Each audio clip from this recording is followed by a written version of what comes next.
The ground was frozen solid on the morning of December 2nd, 1805. Not the kind of cold that bites at the fingers and retreats. The kind that settles into the bones of the earth itself. That turns the shallow ponds of Moravia into plates of dark, brittle ice, and fills the hollow between hills with a fog so thick a man could lose his regiment. 10 feet to his left and never know it. Into that fog, 2 empires marched. 90,000 men, Russians and Austrians, moved south across the plateau of Pratzen, with the certainty of armies that believe they have already won. They had the numbers, they had the position, and they had, in their minds, a French emperor who was scared. That was the lie Napoleon had built for them, brick by careful brick, over the previous 10 days. He had pulled his forces back. He had abandoned the Pratzen Heights, the most dominant ground, for miles in every direction, as if retreating from something he could not face. He had sent his aide to the Allied camp to negotiate, hat in hand, his language vague and his eyes deliberately unconvincing. He had even allowed his troops to light torches the night before the battle, a thing he had expressly forbidden because he knew the Allied commanders were watching and would see a disorganized army celebrating its own desperation. Every detail was calculated. Every signal he sent them was a thread, and by the night of December 1st, the Allies had woven those threads into a story that suited them perfectly. Napoleon spent that last night walking among his soldiers. It was the anniversary of his coronation, 1 year exactly, since he had placed the crown on his own head, in Notre Dame, turning his back on Pope Pius VII to do it himself, making it plain that no authority on earth stood above him. His men knew the date. They knew what it meant to him, and what it meant that he was here, moving through the camp in the darkness, stopping at fires, recognizing faces from other campaigns, other winters. When his soldiers saw him, they tore strips of cloth from their coats and set them alight, holding them up as torches, forming a corridor of fire that stretched across the French position. 70,000 improvised torches blazing in the dark. He had told them to be quiet. They roared his name instead. The Allied plan was laid out in Werothers' tent that same night, read aloud at a meeting where most of the senior commanders were half asleep and Kutuzov, the old general who knew better than anyone what was happening, kept his eyes closed through the entire briefing. The plan was mechanically correct and strategically blind. 3 heavy columns, nearly 60,000 men, would push south against the French right flank, overwhelm it, swing north, and roll up Napoleon's entire line. The center would hold. The left flank would pin the French in place. It was the plan of commanders who believed they were pursuing a retreating enemy rather than walking into the mouth of a trap. Kutuzov said almost nothing. He had already understood something that his Tsar had not. When the fog lifted on the morning of December 2nd, it did not lift slowly. It burned off in the pale winter sun, with a suddenness that soldiers on both sides would describe for the rest of their lives. Napoleon saw it from the Jura Hill, the Pratzen Heights clearing, and on it, exactly where he had expected, the Allied center stripped bare. The columns had gone south. The grand gamble of the Allied plan had hollowed out the very ground Napoleon needed to take. He looked at Marshal Soult beside him and asked how long it would take to move his divisions to the top of the plateau. Soult said 20 minutes. Napoleon waited another 15. He wanted the Allies further south, further committed, further past the point of return. Then he gave the order. Soult's divisions went up the slope in columns, skirmishers first, shaking out ahead to fire and harass. Then the thick infantry formations behind them, bayonets fixed, drums beating.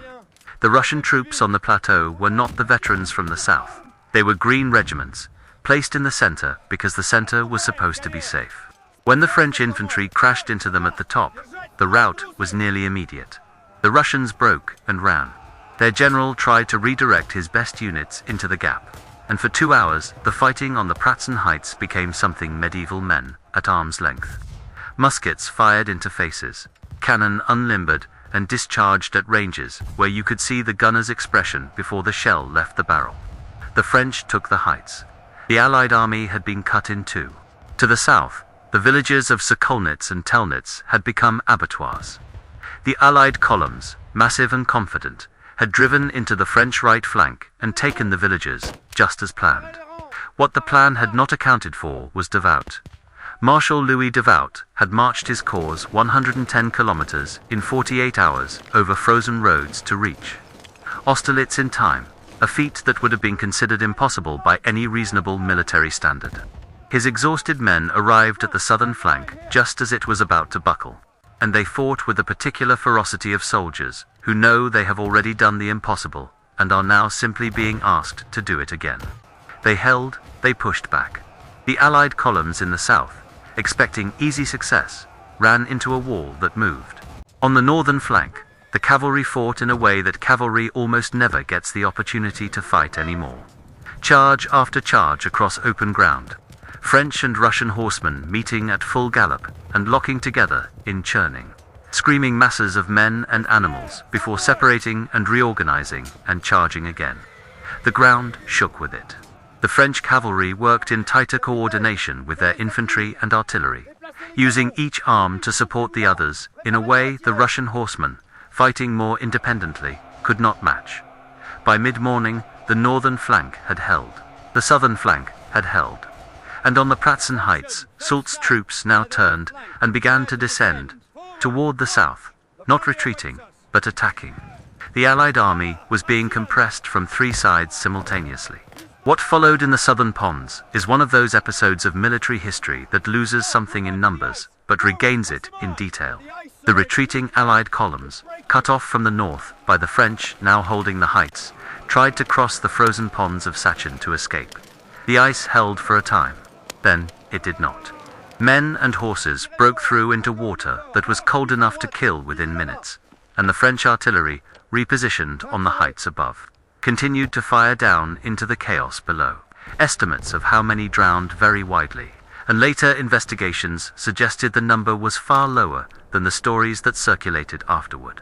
But those stories spread through Europe because they contained something true about what the afternoon felt like. An army unmade. A plan dissolved as literally as the ice beneath its feet. By 3 in the afternoon, it was over. Not winding down, over. The Allied army had lost 27,000 men in a single day. Nearly a third of its total force killed, wounded, or captured. The French had lost fewer than 9,000. In military terms, this was not a close battle that went one way at the last moment. It was a systematic destruction, carried out so precisely that historians would spend the next 200 years studying it and still argue about which part of the plan was the true genius: the feigned retreat, the abandoned heights, the timed assault, the use of the fog, the placement of Devout, the patience on the northern flank. The answer is that all of it was the genius. Remove any one piece and the whole collapses. Tsar Alexander I was on the battlefield when his center broke. He was 27 years old, a Tsar who had come to Moravia personally because he believed he was about to witness a great Russian victory and wanted to be present for it. When Soult's divisions crested the Pratzen Heights and the scope of what was happening became clear, Alexander wept, not metaphorically. An aide later recorded it, the young Tsar on horseback in the frozen fields, crying, unable to speak. He had overruled Kutuzov. He had approved Weyrother's plan. He had dismissed the warnings from men who had fought Napoleon before and understood, at least partly, what that meant. Now his army was dissolving around him, and there was nothing left to do but ride east and not look back. Emperor Francis II of Austria had watched from further away, and his experience of the afternoon was less raw than the Tsar's, more administrative, more numbing. He had an empire to lose, not an illusion. 2 days after the battle, he rode to Napoleon's camp and met the French emperor face to face for the first time. In the open air, near a smoldering fire, the two men speaking through the night. Napoleon was gracious. He offered blankets. He gave Francis food. He was not, in these hours after the greatest victory of his life, a man given to cruelty or visible arrogance. He was something more unsettling, a man entirely at ease, as if the destruction of an empire was simply a thing that had been arranged and executed, and now there were only practicalities remaining. The Grande Army itself, the instrument that had done all of this, was an army unlike anything Europe had fielded in living memory. These were not conscripted peasants, pressed into formation and marched toward the enemy in the hopes that enough of them would survive to matter. They were professional soldiers, many of them veterans of years of revolutionary and Napoleonic warfare, led by a system of officers who had risen through demonstrated competence rather than inherited rank. The corps system Napoleon had developed allowed each major unit to operate semi-independently, to march on its own, feed itself, fight alone if necessary, and yet combine with other corps with a speed that opposing armies, still organized on older models, could not replicate. At Austerlitz, that system did not merely work. It proved itself definitively and permanently. What Napoleon understood about battle that his enemies still had not grasped was the relationship between deception and time. Every army in Europe knew how to read a battlefield. Every experienced general understood terrain, flanks, reserves, supply lines. The older art, the one Napoleon had mastered and the Allies had not, was the manipulation of what the enemy chose to believe before the first shot was fired. The 10 days before Austerlitz were not preliminary. They were the battle itself, fought without weapons. In the minds of Alexander and Francis and Weyerother and every staff officer who read the French dispositions and concluded that Napoleon was afraid.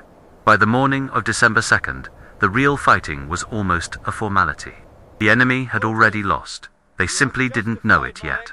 In the days following the battle, Napoleon issued his victory proclamation to his troops. He opened with 5 words: "Soldiers, I am content with you." For the men who had marched from the Channel coast in August, who had covered ground at speeds that defied military convention, who had fought at Ulm and entered Vienna and then marched again north into the frozen hills of Moravia, those 5 words meant something that a longer speech would have diluted. He also announced that he would adopt the children of every French soldier killed at Austerlitz, would see to their education, their upkeep, their future. The word spread through the surviving regiments that same day. For men who had nothing before the revolution and had built their entire identities inside this army, the gesture carried a weight that was not merely sentimental. The Treaty of Pressburg was signed on December 26, 1805. Austria ceded Venetia. It ceded Tyrol. It paid an indemnity. It acknowledged French dominance over vast stretches of Central Europe.